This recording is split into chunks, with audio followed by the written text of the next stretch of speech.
conscience. So what will God do now? He will shout at us in our pain.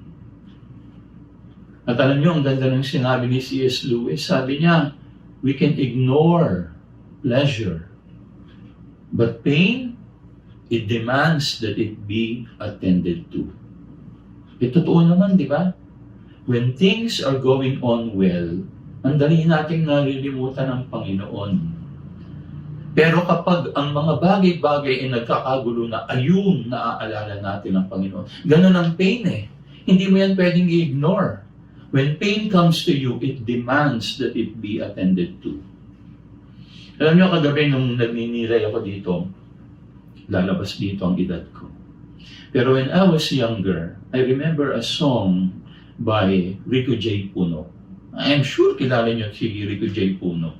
Meron siyang kanta, ang title is, Ang Tao'y Marupok. Ang ganda ng lyrics ng kanta. Ang sabi ng kanta, o kay sarap ng mabuhay sa daigdigan, lalo na't kung kapiling ang mahal sa buhay, nang madama ang ligaya sa gabi't araw, nalimot mo ang lahat ay mayroong hangganan. Ganun naman, di ba? Kapag nadarama mo ang ligaya, ayun, nalilimutan mo na ang lahat ay may hangganan. Nalilimutan mo ang Diyos. Pleasure eh. And we can ignore pleasure. And then, ang sabi ng kanta, ngunit nang iyong maramdaman ang kalungkutan, ay doon mo naalala ang may kapal. Ang tao'y marupok, kay daling lumimot sa Diyos na ang lahat, siya ang nagdulot. O palakpakan naman. Ang tao'y marupok, madaling makalimot. Sana wag na nating hintayin na tayo ay makakaranas ng lungkot bago natin maalala ang Panginoon. You know, Fulton Sheen paraphrased what C.S. Lewis said. Ang sabi niya, God whispers to us in our pleasure. God speaks to us in our conscience. But God shouts at us in our pain. Pain is God's megaphone, ang sabi ni Fulton Sheen. So let us not wait that we experience pain before we start seeking the Lord. Pero alam niyo po, even in pain, nandoon pa rin naman ang Panginoon eh. God can still continue to mold us, to change us, to form us, even when things are not going on well. So ano yung pinapaalala natin sa atin? Seek the Lord at all times. Seek the Lord in everything, so that everything that we experience, be it pleasure or pain, may always bring us to the God who calls us. So, yun yung pang-natlo, no? Seek the Lord. And then yung pang-apat, truthfulness. Be truthful. Magpakatotoo. Okay? Magpakatotoo. Hindi lamang magpakitang tao. Do you remember that instance in the gospel where Jesus said there were two people who went into the temple? One was a publican and one was a Pharisee. Anong ginawa ng publikano? Yung publikano, he was truthful. Nagpakatotoo. Sabi niya, Lord, have mercy on me, a sinner. Anong ginawa ng Pariseo? Nagpakitang tao. Nagpanggap. Pinuri niya yung kanyang sarili. Sabi niya, Lord, nagpapasalamat ako sa iyo dahil I am not like the rest of humanity. Not like this publican. Okay? I always give tithes. I give charity to the poor. Pinupurihan niya yung kanyang sarili. Lahat ng mga kagandahan niya, in-enumerate niya sa Panginoon. At ang Panginoon, pinapalakpakan na siya. Sabi niya, ikaw na. Ang galing mo naman. Pero alam nyo, di ba lahat naman tayo katulad ng Pariseo, we want to project a persona. We want to project an image. We want to project that everything is perfect. Pero yung publikano, he admits that he is not perfect. He admits that he is not beautiful, na meron siyang ugliness. Pero ano yung magandang itinuturo ng Ebanghelyo? God will accept us even in our ugliness. Alam niyo, when I was still a seminarian, may pagkapariseo ko eh. Kasi nung pumasok akong seminaryo, I wanted to be perfect. Gusto kong i-impress yung mga formator. Siyempre, gusto kong maging pare eh. So lahat ng mga image of who the good seminarian is, the perfect seminarian, lahat yung ginagawa ko. No? Kaya naman one time, I remember I was talking to my spiritual director. And then ang sabi ng spiritual director ko, sabi niya, Joel, ikaw ba talaga yan? And then I said, ano pong ibig niyo sabihin? What do you mean? Sabi niya, ikaw ba talaga yan? Kasi parang napaka-perfecto mo. And when you speak to me, kapag kinukwento mo yung mga ginagawa mo sa seminaryo, ang sabi ng SD ko, I'm not sure if you are telling me what you really want to tell me. Or I'm not sure if you are telling me what I want to hear, what you need to tell me. Baka ang sinasabi mo lang sa akin ay yung mga gusto kong marinig, hindi yung mga dapat kong marinig. And then he gave the punch. Ang sabi niya sa akin, magpakatotoo ka nga. And then he added, God cannot save who you pretend to be. God cannot save who you pretend to be. Alam nyo, hindi ko na nalimutan yun. And from that day on, ang sabi ko, sige po Lord, magpapakatotoo na po ako. So I became more transparent. Ipinakita ko na hindi naman talaga ako perfecto. And I think it went out well. Why? Kasi I was still under formation. Kaya nga may formation eh. Ipinapakita ko yung aking kapangitan so that God can transform me. So that the Lord, through His healing grace, can slowly but surely turn me into the person that He is calling me to be. Pero what is the key? I need to be truthful. Kailangan kong magpakatotoo. Okay? Be truthful.